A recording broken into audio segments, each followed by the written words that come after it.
Brought to you by Baidyanath cow ghee, देसी गाय का घी, शुद्ध भी स्वादिष्ट भी, इम्यूनिटी बढ़ाए, एंटीऑक्सीडेंट से भरपूर। वो लोग भी जो नॉमिनेशन करके समाजवादी पार्टी चली जाती थी और जीत का सर्टिफिकेट लेने आती थी, आज उनको प्रधानी की तरह घर घर पूरे खानदान के सातों लोगों को वोट मांगना पड़ रहा है। ये इस बात का प्रतीक है कि वो हताशा और निराशा से भरे हुए हैं। कहावत उन पर लागू होती है शिवपाल जी पे कि हमें कोई और नहीं और तुम्हें कोई ठौर नहीं, लेकिन लोगों को ये याद है कि यदि उनकी सरकार आती है तो प्लॉट सुरक्षित नहीं रहता है, मकान सुरक्षित नहीं रहता है, दुकान सुरक्षित नहीं रहता है, अपहरण होते हैं, नौकरियों में सूची दी जाती है जिससे मेरिट के आधार पर चयन नहीं होता है, जात के आधार पर चयन होता है। ये सब लोगों को पता है। मैनपुरी लोकसभा उपचुनाव में सपा और भाजपा दोनों ने पूरी ताकत झोंक दी है। इसी क्रम में भाजपा की तरफ से केंद्रीय मंत्री एसपी सिंह बघेल भी उन्होंने भी मोर्चा संभाला है, जो कि पिछले चुनाव में अखिलेश यादव की चुनाव मैदान में थे, करेल विधानसभा थे। क्या रणनीति है इस बार? रणनीति तो है ही। रणनीति भारतीय जनता पार्टी हमेशा चुनाव मोड में ही रहती है और जो फौजें शांति काल में अपना पसीना बहा लेती हैं उन्हें युद्ध काल में खून बहाने की आवश्यकता नहीं पड़ती है।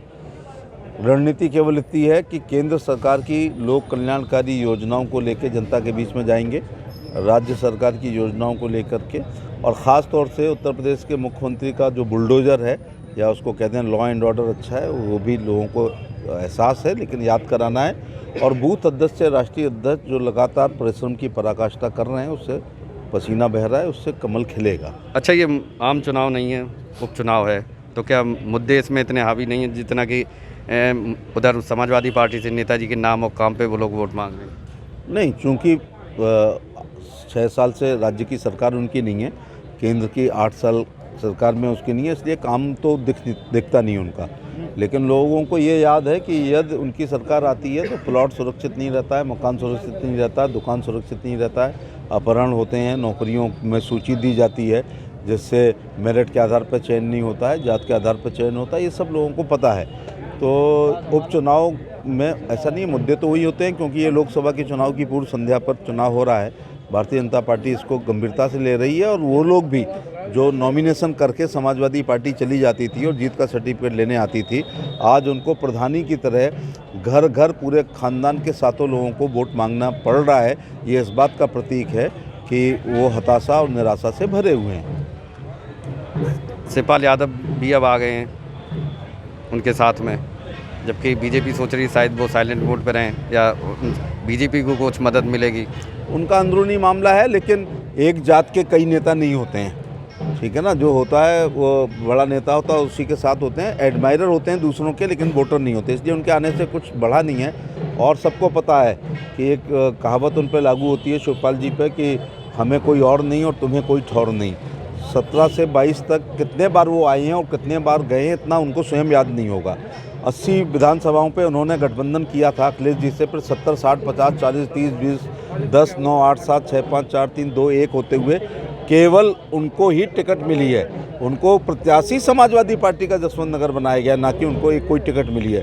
तो he is the biggest loser during the 5 years, उनको सबसे ज़्यादा। और चाचा चाणक्य ने कहा था कि यदि राजा बहुत लोकप्रिय होगा तो उसको कमज़ोर करने के लिए दुश्मन का दुश्मन हमारे दोस्त के सिद्धांत पर दुरभी संधियाँ हुआ करेंगी। ऐसे ही चचा भतीजे की संधि हुई है। अच्छा, करेल 60,000, जसवंत नगर 90,000, 1.5 लाख इसका काट। मैंने रायबरेली को हारते हुए देखा है, इंदिरा गांधी को, और तब तो मैं छोटा था, लेकिन मैंने उसी चुनाव में डिम्पल यादव को हारी है जिसमें मैं चुनाव लड़ा था, तो वो गढ़ गिरा। मैंने बदायूं के गढ़ को धर्मेंद्र यादव को हारते देखा है। मैंने कन्नौज में डिम्पल यादव जी को दोबारा हारते हुए देखा है। मैंने दोबारा फिरोजाबाद में अक्षय यादव को हारते हुए देखा है। तो जब जनता, मैंने बताया ना कि नेता हाईकमान के पास टिकट होती है, लेकिन जीत का सर्टिफिकेट जनता के पास होता है। इसलिए जनता इस बार जीत का सर्टिफिकेट जो है हमारे शाक्य जी को, रघुराज सिंह साहब को देने जा रही है। तो ये थे हमारे साथ केंद्रीय मंत्री एसपी सिंह बघेल, जो कि दावा कर रहे हैं कि इन्होंने कई गढ़ समाजवादी पार्टी गिरते हुए देखे हैं और इस बार भी जो है कि ये गढ़ जो है ज़रूर गिरेगा। पुष्पेंद्र सिंह, मैनपुरी, यूपी तक।